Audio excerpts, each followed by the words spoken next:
قبل ما تفرجوا الفيديو خاوتي ما تنساوش تابونيو في لاشين وتفعلوا الجرس باش يوصلكم كامل جديد من عند قناة ميديا ديزاين. قالوا فما ربحوا والو مع اي شغل ليلي زاد والله معروفين احنا اسطوره ما نعرفوش بوس اليدين. على كل حال يا خاوتي، أكبر خطأ يرتكبه الإنسان العاقل في حق نفسه هو أن يناقش ويدخل في نقاش مع إنسان رأى ملكه في القمر. هنا تحبس، لكن لازم نرد عليهم كالعادة يا خاوتي. بالأمس ما قدرتش ندير فيديوهات لأني كنت حاضر الحفل الخرافي لافتتاح كأس إفريقيا للمحليين. يا خاوتي والله صدقوني غير حاجة نفتخر ونعتز بها، والله العلي العظيم. لو كان جيتوا ثم دمعة تطيح لكم أنكم تشوفوا الجزائر انتقلت إلى مرحلة ثانية. بعدما كنا في حالة تقشف انتقلنا الآن إلى مرحلة ثانية في بناء هذا الوطن الغالي. ودائما كما نقول لكم اليد في اليد فقط يا خاوتي، ونريقلوا بلادنا ونوليو كما رانا حابين بربي. إن شاء الله رانا في الطريق الصحيحة بإذن الله، وهذا هو الهدف الرئيسي لإنشاء هذه القناة. المهم ندخل إلى موضوعنا، واللي هو فيديو مطيشة مرة أخرى تخرج في سوق الخضرة. الله غالب يا خاوتي، عندهم غير هذاك السوق ما كانش وين تخرج، يعني لا منا سينو تتبهدل. تسمى السوق هي أحسن حاجة لقدرة تقابل بها.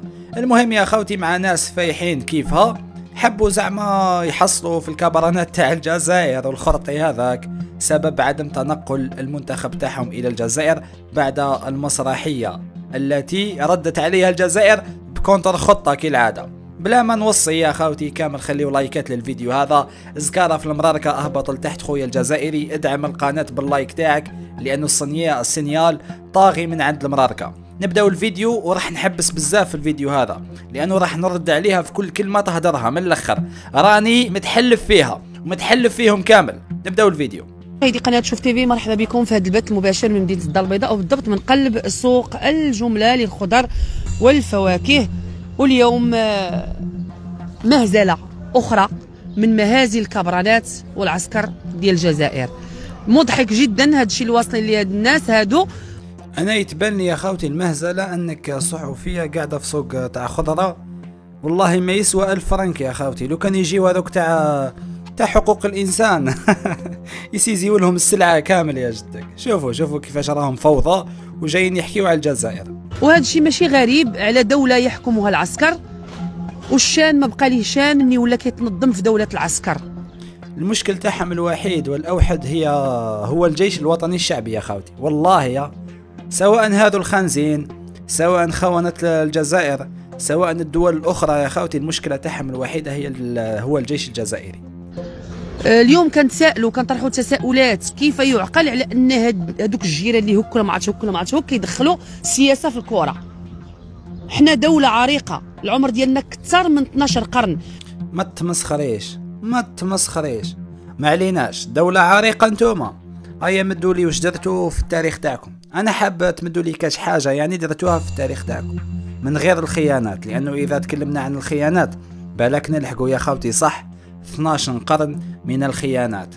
12 قرن من الخيانات. شفتوا يا خاوتي هذاك الانسان الحجري اللي عاش عندهم وكان خائن. تسمى التاريخ تاعهم مليء بالخيانات، بلا ما نحكيو على الخيانات اللي هنا بركه.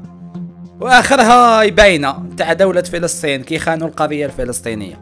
كملي. ما يمكنش يجي نظام فاشل، نظام عسكري ديال كبرانات الجزائر ويفرض علينا اش من طياره غنركبوا فيها وفاش نمشيو وفاش نجيو. يا والله يا الخانزه ما تعرفي معنى السياده الوطنيه، وعمرك لا عشتي في السياده الوطنيه تاع بلادك. لذلك انتم راكم تقولوا هذه سياسه، هذه ماهيش سياسه، هذه سياده وطنيه. اذا تكلمنا عن السياده الوطنيه تسقط السياسة، يسقط سبور، يسقط كل شيء أمام السيادة الوطنية. والجزائري لا يقبل أبدا أنه تتقاس هذه السياسة تاعو. فهمتي يا الخانزة؟ على بالي جامي حسيتي بيها، ما واش راح نقول لك. حنا ما تيفرض علينا حتى شي واحد شي حاجة، حنا دولة عندها سيادة، حنا دولة محترمة، حنا دولة كبيرة. أكيد اليوم هذه صفعة أخرى يا خاوتي قالت احنا دولة عندها سيادة. نعم، ابسط حاجة فقط، ابسط حاجة ليكن في علمكم انه صندوق النقد الدولي اذا راهو يسالك مثلا كاش مليار اورو ولا اقل ولا حتى مليون اورو فقط يا خاوتي، مليون اورو فقط، عنده الحق باش يتحكم في القرارات السيادية لبلدك. بمعنى اي حاجة تجي تطبقها في بلادك يلزم عليك تستشير شكون؟ صندوق النقد الدولي. هما عندهم قروض بالمليارات، لا هي مليون ولا هي مليار وحدة، وإنما المليارات. فالسيادة الوطنية راهي في جهة والمغرب راهي في جهة أخرى. ما عليناش هذه فقط. الآن ندخلوا لواحد الحاجة، واحد الكلام آخر، واللي هو التطبيع تاعكم والخيانة تاعكم. ديري في حسابك يا الخانزة باللي التطبيع تاعكم والخيانة تاعكم نحالكم السيادة الوطنية. تقولوا لي كيفاش وكذا ومنا؟ نعم، نحالكم السيادة الوطنية، لأنه يا خوتي في زيارة وزير الدفاع البنو صهيوني، نعم، في وسط بلادهم البروتوكول تاعو ما داروش فيهم الامان يا خوتي، البروتوكول تاعو ما داروش فيهم الامان، وحوسوا حتى الجنود هذوك اللي كانوا ثم المراركة بشكل عادي في بلادهم، ولبسوا لهم حتى البادج. شتو البادج يا خوتي؟ عسكري فلاني او وين يخدم، لبسوه لهم في بلادهم. نعم، عكس تاع بنو صهيون ما كانوش لابسين البادج، باش تشوفوا يعني الاهانة. زادوا داروا لهم واش؟ داروا لهم واحد من بنو صهيون في وسطهم، من المخابرات تاع بنو صهيون في وسطهم وبشكل عادي.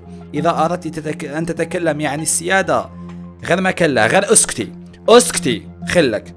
الآن أني نحترمك، مانيش حاب نتكلم بلغة أخرى احتراما ليكم يا المشاهدين بالطبع، غير ما كلا تتكلمي عن السيادة. كملي. لنظام الكابرانات ونظام الجنرالات بالجزائر بعد رفضهم ترخيص لمنتخبنا الوطني انه يمشي يشارك. اكيد كاين تخوف اخويا جلال، خايفين منا وثاني حاجه هما دخلوا السياسه في الكره. خاوتي قال لك خايفين منهم.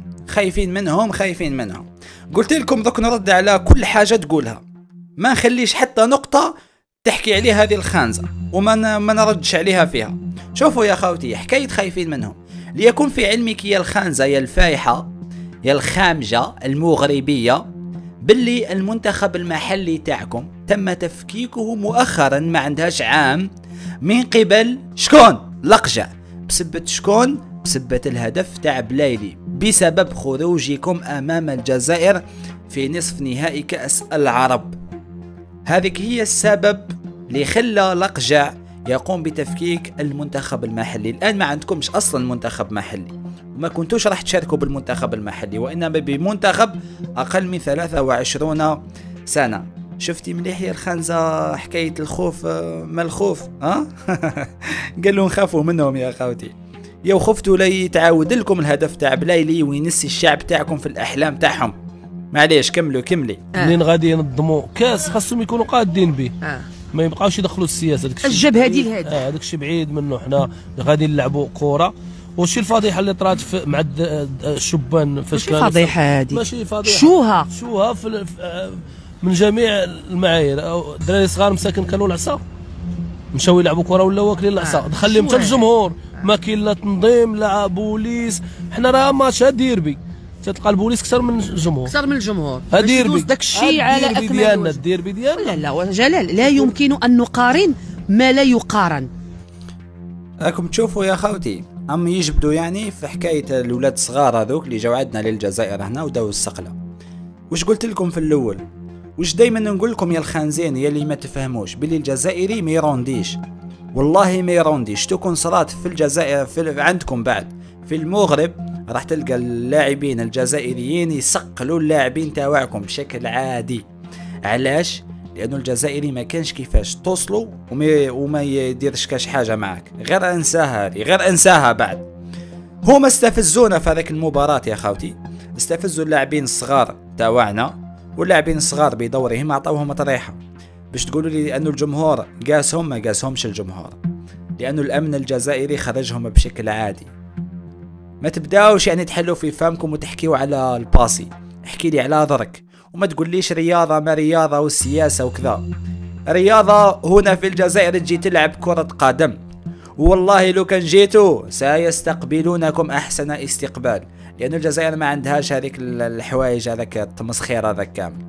إلا الجزائر قالت لكم واحد الحاجة اللي لازم تطبقوها، قالت لكم ما تدخلوليش للجزائر بماتريكيل مغربي، لأني أنا ما نعترفش بدولة اسمها المغرب، ودخلوا لي كلاجئين معليش، ادخلوا برومبوا من تونس معليش، لكن مش تدخلوا لي بماتريكيل مغربي، هذه غير انساوها. ودرتوا مسرحية ودرتوا فيلمات وكذا وكذا بزاف امورات، لكن هذيك الامورات كامل جازت علينا مضحكة، جازت علينا نضحكوا عليكم. كملي قارنهم بكينشاسا نهار مشينا لعبنا تما، قارنهم هما راه بينو شي فضائح، بينو جايبين اللعابه في النقل المدرسي، بينو شي الحاله حاطين لهم الفطور، تيفطروا حنا عندنا بالنايم يمشي يفطر هذاك الفطور. يا الخانز مازلتوا تحكيوا على كروشكم والماكله واستقبلتوا السنغال. شوف يا الخانز يا الفايح، المنتخب السنغالي تم استقباله وين؟ تم استقباله في مركز، هذا مركز يا خاوتي تاع الجمارك، مركز تاع الجمارك في الحدود. اما في وسط الملاعب والله لو كان تشوفهم برك نتايا راح تستعرف وحدك، وعلى بالي راك مستعرف بينك وبين روحك وحدك، على بالي راك تقول الجزائر خير منا من الاخر، لكن انت ما قدرتش تقولها يا الخانز. حاطينه لهم ويلا بالناي بزاف عليه 12 درهم يفطر داك احسن من تبارك الله راك يضرب. يا خوتي يحكيوا على ايضا على الحافلات تاع الشان. قال لك الحافلات تاع الشان وما الحافلات تاع الشان، ليكن في علمكم يا الخانزين بأن حافلات الشان صنعت في الجزائر، خدمت هنا في الجزائر، صنع جزائري. فهمت يا الخانز؟ ثم ما كان لا تحكيوا لنا على حاجة خدمناها في بلادنا، والحافلات هذوك والله غير تكحلوا عليهم يا اخي والله مهابل تاع الصح ما شاء الله بكل شيء. وما هذيك المناظف الالوان وداكشي ديال البنانه احنا عندنا بدرهم، هو يقدوا على واش بنانه بدرهم؟ بنانه كدوز كيعطيك بعدا كينامو البنان دوق واحد رابعه ولا واش حلو دوق عاد كتشري دوق واحد كل. هنا تزيدوا تفهموا يا خوتي علاش الجزائريين ما ظلموهمش، والله ما ظلموهم كي قالوا جيبوا له البنان المغربي حيوان. هذه هي هم يحكيوا في الصح يا خوتي، هم راض بالبنان. هذو الناس قرودة ما همش عباد. حبيتوا نكذب عليكم ونقول لكم هذو عباد، والله ما هم عباد. فيديوهاتهم كامل يواجهوا دولة عظيمة كيما الجزائر بالبنان، عايشين في وهم انه البنان ما على باليش هو اللي راح يصوفيهم، هو اللي راح يمنحهم. انا والله حذرت فيهم صح، راني مشوكي الدولة الوحيدة اللي تقابل بنانة. ارواحوا للجزائر هنا دوك نقابلوكم بنانات. بعدا واش الشان باقي ليه الشان من ولا كيتنظم عندهم؟ ولا دابا دخلوا في السياسة ما بقاش ليه الشان. كرة واخا دولة ما تدويش مع دولة خاصهم يجيو ويحميوهم، هذيك الدولة اللي غتجي عيد كرة هذه ما تدخلش في السياسة، غادي يجيو ويحميوهم من كل شيء، من ترونسبور، من اوطيلات، من كل شيء تيحميوهم، تيلعبوا ويمشيو في حالاتهم. هذا كرة ما داخلاش في السياسة، ولكن هما مدخلين كل شيء. دخلوا الكابرانات دخلوا في الكرة صافي ما بقاش. هما بلاغات عسكرية كتصدر ملي كتلعب شي ماتش. هذه راه ما عمرني شفت انا في شي دولة. يا ودي انسد خشمك برك ومن بعدها ساهل، والله انسد خشمك برك. هاك صدعت لنا ريصاننا يا جدك. انسد خشمك ومن بعدها احكي في الكرة واحكي في الجزائر. يا اخي خانز شوفوا كيف مداير يا خوتي، والله شوفوا في الفوقيرة تاعو كيفاش مدايرة، حاشا خلق ربي على كل حال، لكن والله غير مرض تاع الصح. زيد على ان باغيين يجيبوهم في النقل المدرسي. المهم كارثه في هذاك الشيء، عندهم هما كارثه في. علاش خايفين منا نمشيو؟ ما عادش خايفين، وقع نديو الكاس. كيفاش خايف؟ راه غنديو الكاس. خايفين راه لا مشينا راه غنديو. هما راه الشيشوه ديال الكوب دي موند ما حامليناش، ما شموش كاع ريحه ما حملوناش. باغين واش دوله جارك وباغي فرنسا والسبليون ومسلمين، حنا مسلمين وما مسلمين. بغيتي السبليون وباغي فرنسا وبغيتي البرتغال وما باغيش المغاربه. ما باغيش المغرب. المهم مع المغرب ما كيشمون. نتوما ماكمش جيراننا، قلنا لكم احنايا نتوما جيراننا، نتوما اللي راكم تقولوا جيران وكذا، ماكمش جيراننا صديقي، وما نعترفوش بكم وما نستعرفوش بكم، وجامي لا راح نشجعوكم، لكن في نفس الوقت ما نشجعوا حتى بلد اخر من غير الجزائر. اذا تتكلموا على انه في كرة القدم لازم تشجع دولة جارة ليك ولا دولة ما على باليش تقرب لك من بعيد، هذا خطأ صديقي العزيز، هذا صديقي الحيوان على كل حال، هذا خطأ كبير. في كرة القدم لا وجود للعواطف، في كرة القدم تشجع غير بلادك. يا صاحبي هنا في الجزائر فقط مثلا تلعب المولودية واتحاد العاصمة، رغم أنهم من نفس العاصمة الجزائر يا خوتي، لكنها تلقى بيناتهم صراع وتلقى بيناتهم شحنات وما يتفاهموش. هذه كرة قدم. كيفاش تحوسني نشجعك انت؟ نشجع ناس يا خوتي طبعوا باعة الشرف تاعها، نشجع ناس باعوا نسائهم، نشجع ناس يا خوتي صارية الكوارث في القنصليات تاع بنو صهيون للنساء تاعهم. والله غير عيب نشجعكم، عيب نشجعكم، وعيب نعتبركم جيران، وعيب نقول لكم خاوتنا. والله غير عيب. انا عرفتي داك السم وداك الحقد وداك الحسد اللي عند هذوك الكابرانات والجنرالات ديال الجزائر ضد المغرب، راه عنده تاريخ، راه حنا بزاف عليهم، راه ما يوصلوناش. لا ما يوصلوناش، راه ما يمكنش تفرض علينا. حنا عندنا شركه من اكبر الشركات ومن اكبر الخطوط الجويه العالميه، عندنا الخطوط الملكيه المغربيه، وانت تفرض عليا انا اش من خطوط غادي نركب فيها؟ اش من خطوط؟ لا بغيتي ما تمشيش ديريكت. عندهم زوج طيارات يا خوتي، قال لك اكبر شركه خطوط عالميه ملكيه، كل حاجه يدخلوا فيها الملك. والله اني حير فيهم اقسم بالله. كل حاجة يا خوتي لازم الملك تاعهم يكون حاضر فيها، لازم ميمي 6 تاعهم يكون حاضر فيها. والله كارثة وخلاص. الخطوط الملكية، الجامعة الملكية، الخرط الملكي، الكذبة الملكية، تحس روحك راك عايش في فيلم يا خوتي تاع بكري هذوك تاع الملوك الله الله مضحكة. وحنا حداك ونمشيو نجيبو دورة ثالث حيليقة عاد باش نرجعو نركبوا طيارة أخرى ما تدخلش مغربية. وحنا عندنا أحسن الخطوط اللي كاينة في العالم، أحسن خطوط في العالم، الخطوط الملكية المغربية. الله يبارك الله يبارك، أحسن خطوط. راني نمشي معاكم في الخط. الطيارات عندهم ترسانة ديال الطيارات تبارك الله. مؤخرا الملك شرا الطيارات مع 6 ولا مع 7، هذيك البوينغ تتهز مع 700 ومع 800 ديال البشر، وما عندهم منها شي حاجة. وكاين تعاقد ما بين الجامعة والخطوط الملكية المغربية أنها الطائرات هي اللي كتنقل المنتخب الوطني المغربي فين محل وارتحل. وتجي انت اتفرض علينا الا ما تجوش في طيارة مغربية ولا وجيو. اي والله ما راكم جايين في طيارة مغربية وما جيتوش في طيارة مغربية، وانتم اللي درتوا البلبلة في هذا الشيء وفي هذا الشان. الجزائر لم ترد عليكم ابدا، الجزائر خلات لكم اكبر في التاريخ يا خوتي، اكبر ممكن تشوفه في حياتك. لكن هما لا حابين يقلبوها بطولة بالسيف، حابين يخلقوا منها انهم فازوا على الجزائر وانتصروا على الجزائر. يا وش ربحتوا انتم وش ربحت الجزائر؟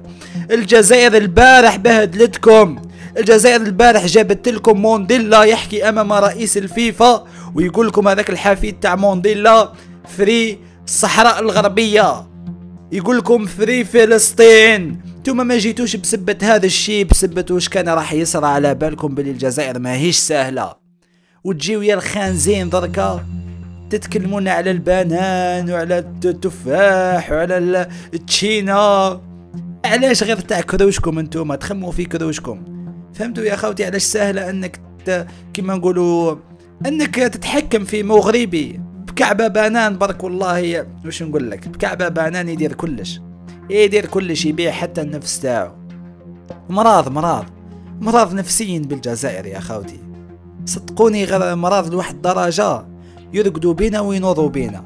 والله يا الجزائريين شفتوا أقصى واحد يماجيني شحال مرض بينا ما راحش يجيبها وما راحش يقيسها، لأنهم مرض من أكبر إيماجيناسيون تاع الهبال اللي راكم إيماجينها يا الجزائريين. والله يا جدك بزاف كيفرض على السبع. لا غنشوفوا سي محمد واش القرض غيفرض على السبع؟